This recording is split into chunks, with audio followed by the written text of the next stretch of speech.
The clash between Trump and Zelensky actually heated up.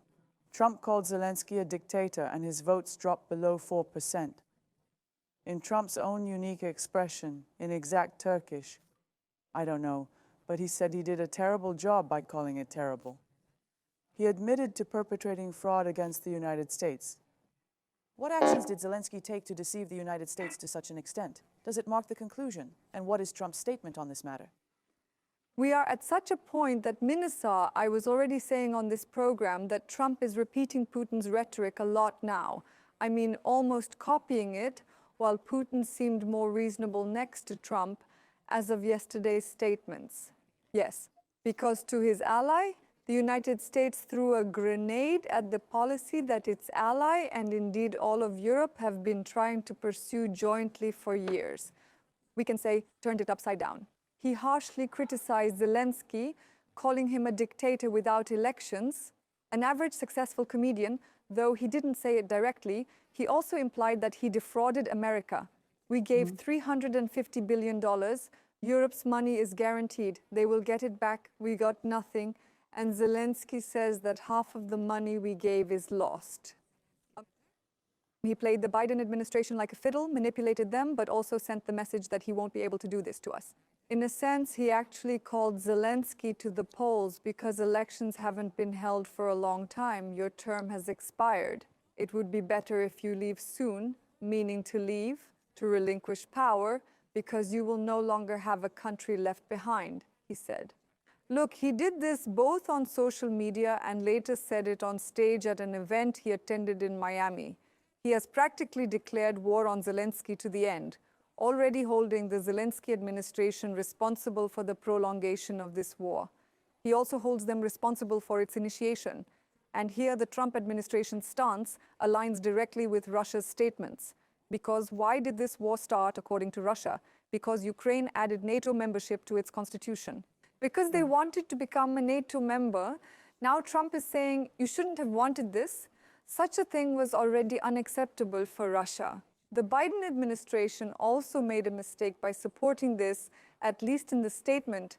Therefore, Putin spoke yesterday, but for months, none of the criticisms directed at Zelensky that he has been saying for years were mentioned by Putin because Trump had already said it more harshly.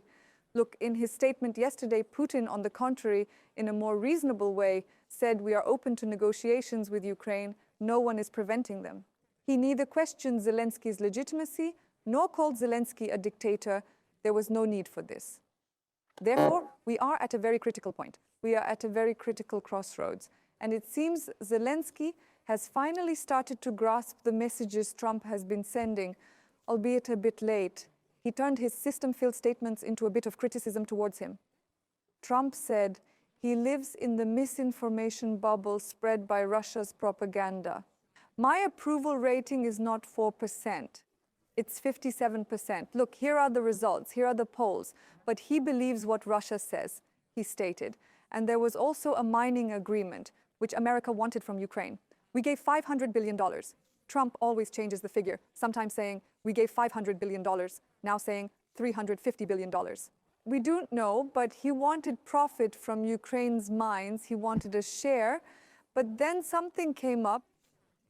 Zelensky initially, break time, while saying, give us this much money, and in return, we'll give you our mines and break time. Trump wanted to count it towards what had already been given, meaning no new money for you. First pay us back, however, when that happened. And without offering a security guarantee, Zelensky spoke very harshly, saying, I cannot sell my country. I am talking to European countries. Most likely they will support our army. Break time, 0.6. On the other hand, he turned to Europe. But can Europe save him now? Yes. So does it really look like the end of the road for Zelensky, or for Zelensky to stay in power? Or we don't know. We don't know if he will withdraw his country from the negotiations, but this is the most challenging period for Zelensky right now. There is martial law now. Elections cannot be held. He says elections cannot be held under these conditions because if we lift martial law, we are already facing significant issues with the number of soldiers on the front line. Then they would flee the country. Those who should be in the military, those who should be on the front line, and this would benefit Russia, he says. What does the Russian press say? What do they say, Suhaila? You're following it. I mean, this rapprochement with America in Russia? How did the smiling faces and all that resonate, I wonder? He is so happy that perhaps the most accurate and concise explanation of these was made by Russia's former Prime Minister Dmitry Medvedev, now the Deputy Chairman of the National Security Council. If you had told me 3 months ago that a US president would make these statements, I would have laughed, he says, but now he used the expression that Trump is 200% right. As we said, Trump is making statements harsher than Putin.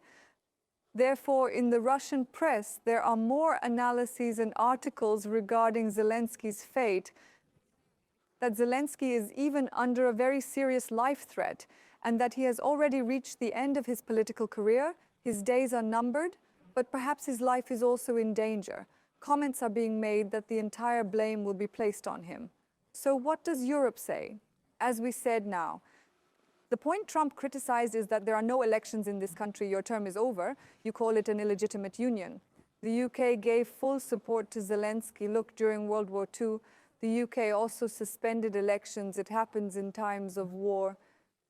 There is no mistake here, he said. Olaf Scholz, the Chancellor of Germany, said questioning or denying Zelensky's democratic legitimacy is dangerous and wrong. There is support for Zelensky from Macron, Finland, Denmark, and many other countries. But will it be enough? Yes. We are questioning this now, or will Europe convince Trump? Now a persuasion tour is starting. Next week, Macron and Stormer, the leaders of the UK and France, will go to Washington together. They will talk to Trump. Both the role that Europe can take on in this possible peace process. Or they will present their suggestions to Trump and say, let's walk hand in hand again on the path of alliance. In other words, they will convey the message that there shouldn't be so much difference in views and rhetoric, but we don't know what Trump wants. At this point, the former Prime Minister of the United Kingdom has a theory. I'm talking about Boris Johnson. So how do we know Boris Johnson? According to Russia's narrative, he is the person who cancelled the Istanbul Agreement, the agreement where Russia and Ukraine came closest to peace. In other words, the person who pulled Ukraine away from the negotiating table and prolonged the war. At least that's how Putin portrays him. He said that European countries should help Trump.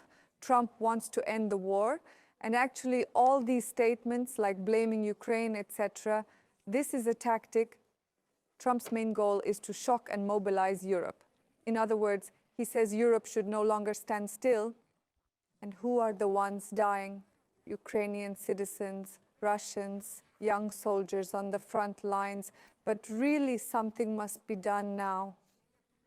With his very fast, very harsh statements that upset all balances, Trump might indeed be offering Europe a wake-up call.